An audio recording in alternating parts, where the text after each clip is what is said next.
Don, you have, guys you've talked about before going multiple positions. I mean, what does it do for you putting Asplund in the middle, giving him a shot there today?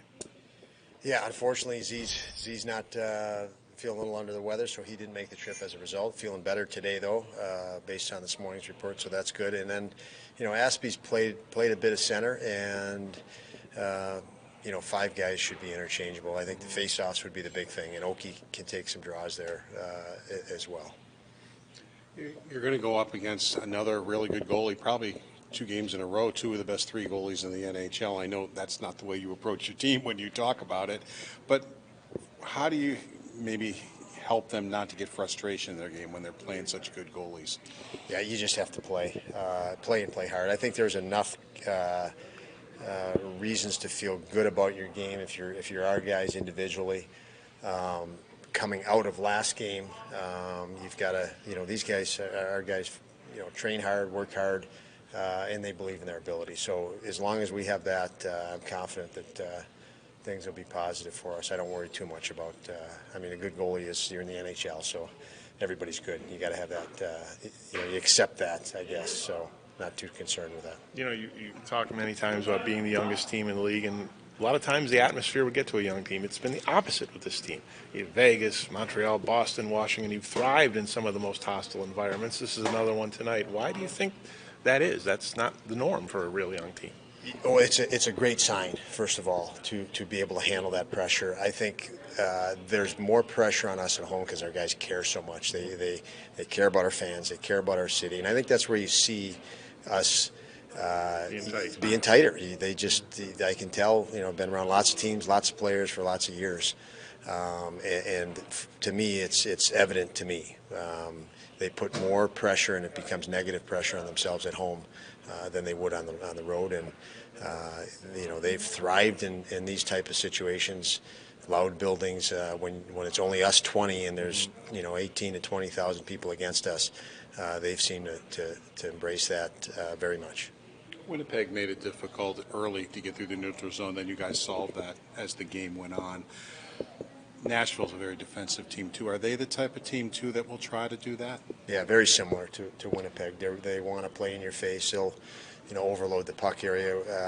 For us within the game the other day, that was dramatically different than the game previous to that. We needed to gauge the tempo of each game. I think coming out of last game, there'll be a little less gauging. I think we'll realize this team plays a similar style in your face, and you battle a little harder. Support to your teammate is a little bit more important. You can't spread the ice too quick. When you have guys in your face, you've got to support to the puck a little more tactically, and we saw that progress and get better as the game went the other day. We also saw that easily see that in our opportunities and chances we had for us was much better support.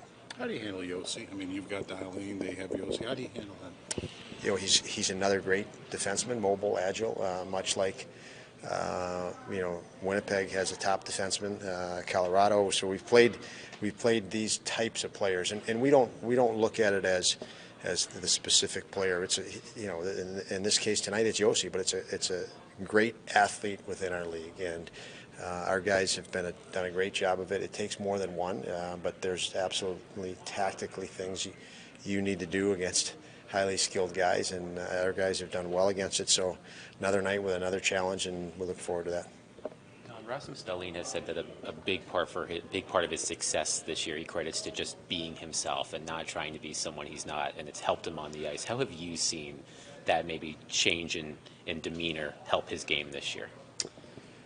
Yeah, it's been a real progression for him, a continual progression. He's a guy that just put too much pressure on himself. You need to put, it's okay to put healthy pressure on yourself and demand. He was excessive. He took things too hard.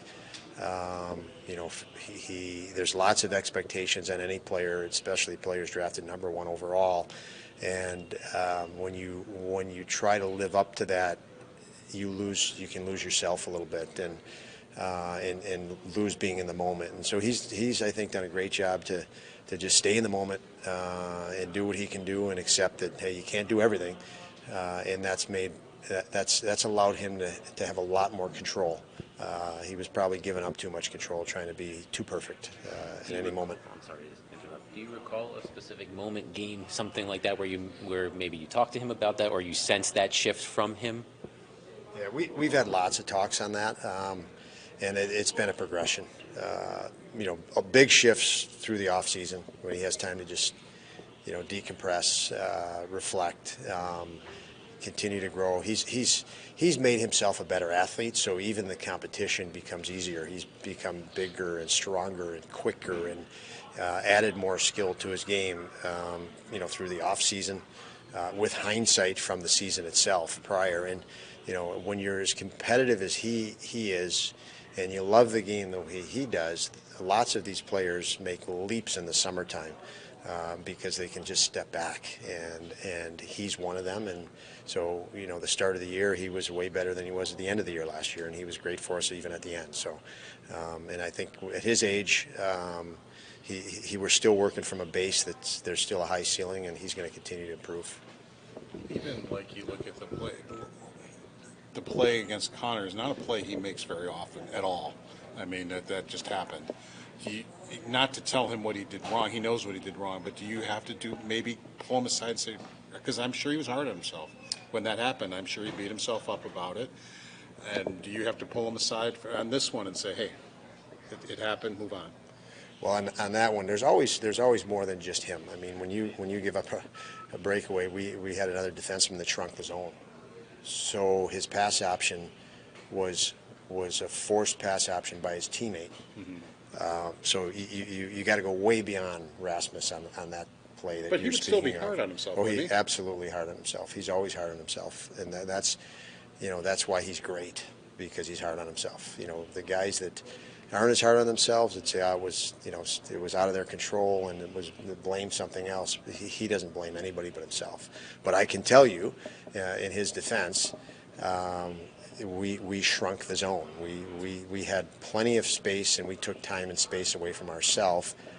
We didn't give him options. Mm-hmm. The options he had were very tight to coverage. So it was way more than just a mistake with him. Although, as you're saying, everybody will perceive that it was just Rasmus. That's why I say we're running into that thing again where you blame one guy, and you can't on that particular play. There's a lot of blame. There was no net front presence at the time, so he couldn't shoot. Would have been an easy save for Hellebuck if you look at the film. So his mistake was probably should have bought a little bit more time. But hey, the game happens fast, and but much more than his fault on that one, definitely.